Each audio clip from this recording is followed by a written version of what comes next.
Think about what a child did today. Maybe they sat in a classroom for 6 hours. Maybe they stared at a screen. Maybe they were driven from one scheduled activity to the next. Every hour accounted for, every moment supervised. That is the childhood you know. But for almost the entire span of human existence, childhood looked nothing like that. Nothing at all. And what ancient children actually did all day will completely change the way you understand what children are for.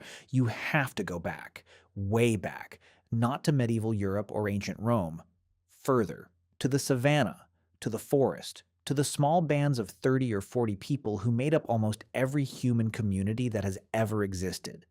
That is where childhood began. That is where it was shaped.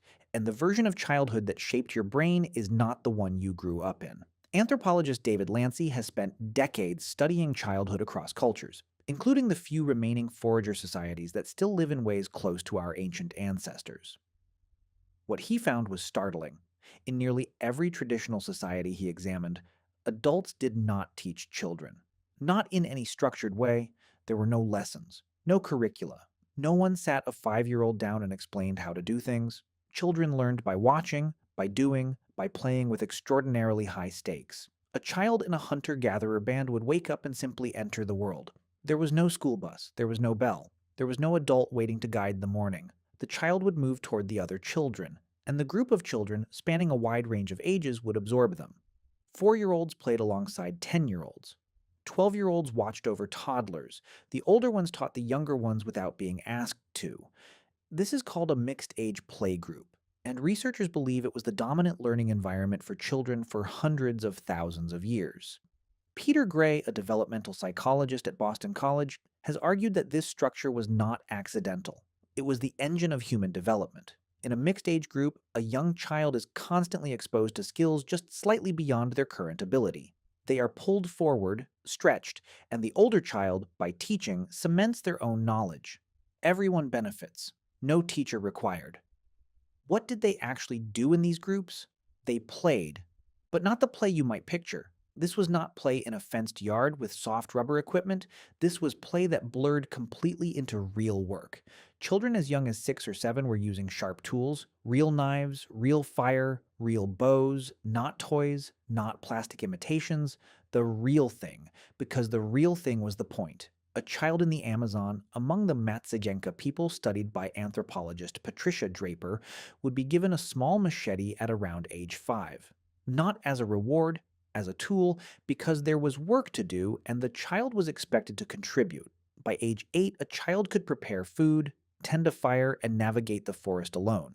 These were not exceptional children. This was the norm. This was what childhood produced. Your ancestors did not protect children from the world. They handed them the world and watched to see what they would do with it.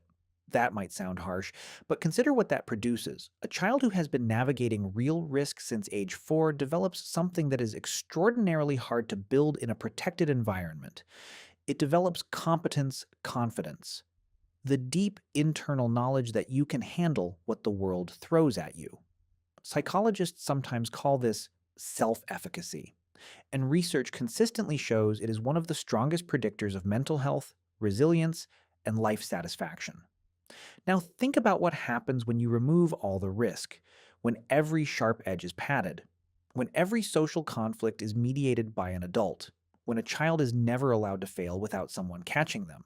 You do not produce a safer child. You produce a child who has never learned that they are capable, and that gap follows them. This is not a theory. Psychologist Jean Twenge has tracked rising rates of anxiety, depression, and learned helplessness in young people across several decades, and the trend lines are not subtle. Something changed, and one of the things that changed was childhood itself. But go further back. Before the Amazon, before the savannah, to the very earliest humans. What did children do then? Paleoanthropologists studying sites in Africa and Europe have found something unexpected at ancient campsites. Small handprints in clay, small footprints near fire pits, small stone tools, crudely made, clearly the work of young hands. Children were not kept apart from adult life. They were woven into it, present at every moment, watching, practicing, Imitating. Researcher April Nowell, who studies the cognitive development of prehistoric children, points out that the act of imitation is not passive. When a child watches an adult nap flint and then tries it themselves, their brain is doing something extraordinarily complex. It is modeling another mind. It is predicting movement. It is building a theory of how the world works. This is the same cognitive machinery that eventually produced language, culture, and art. And it was activated not by instruction, by play, by watching, by trying and failing in a safe enough environment to try again. Ancient children made things. They made crude pots. They made small figures. They made marks on cave walls. The famous Chauvet Cave in France, home to some of the oldest known art on Earth, contains drawings made by children as young as 5, alongside the masterworks of adults. They were not kept out, they were invited in. The cave was not a museum, it was a living space, and children were part of it. Here is the counterintuitive twist. Ancient children had more freedom than almost any child alive today. More physical freedom, more social freedom, more cognitive freedom. They roamed, they negotiated, they solved problems without adults. They were trusted with real tools and real responsibilities from an age that would horrify most modern parents. And yet they were not neglected. They were embedded in a community that watched over them collectively. Every adult in the band had some responsibility for every child. There were no strangers, there was no traffic. The dangers were real, but they were known dangers, and the community had evolved ways to manage them. David Lancy calls this the LINO model. Largely ignored, not overlooked. Children were not the center of adult attention. Adults had survival work to do, but children were never truly unseen. The community held them at the periphery of its awareness, letting them range and explore and fail, ready to intervene only when necessary. This produced competent, socially intelligent, emotionally regulated children who grew into adults who could function without being told what to do. Compare that to the modern model, the child-centered household. Every adult's attention focused on the child, every moment optimized, every experience curated. Anthropologists who have studied this model, including Suzanne Gaskins, have noted something strange. The more intensely adults focus on children, the more dependent and anxious those children tend to become. Not because the love is wrong, because the signal it sends is wrong. It tells the child, "You cannot manage the world without me," and the child believes it. Ancient children were not raised to need adults. They were raised to become them. The transition was gradual. It was continuous. There was no single moment of becoming an adult because adulthood was not a cliff you fell off. It was a slope you climbed. By the time an ancient child was 12, they could do most of what an adult could do.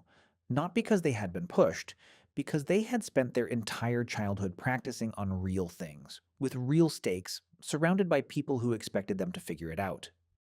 There is one more thing. Ancient children played more than almost anything else. And the play was not organized. It was not coached. It was not scheduled. It erupted spontaneously, and it ended when the children decided it ended. Researcher Jaak Panksepp, who studied the neuroscience of play across species, found that the play system in the brain is one of the oldest emotional circuits we have. It predates humans by millions of years. Every mammal plays, and in every mammal studied, restricting play produces lasting psychological damage. Hyperactivity, aggression, inability to read social cues. The brain, without play, does not develop correctly. It cannot. Your ancestors knew this without knowing they knew it. They did not schedule play. They simply did not prevent it, and in not preventing it, they gave their children something that cannot be bought, cannot be taught, and cannot be delivered on a screen. They gave them the experience of being a full human being in a world that asked everything of them. Tonight, watch a child. Watch what they reach for when no one is directing them. Watch where they go when they are free. Watch what they build and break and build again. That impulse is not random. It is not childish in the dismissive sense. It is ancient. It is the same force that shaped your ancestors on the savannah, in the forest, at the mouth of the cave. The child is not wasting time. The child is doing exactly what children have always done. becoming human, and the wild, unsupervised, slightly dangerous thing they are doing right now is the same thing that made you possible.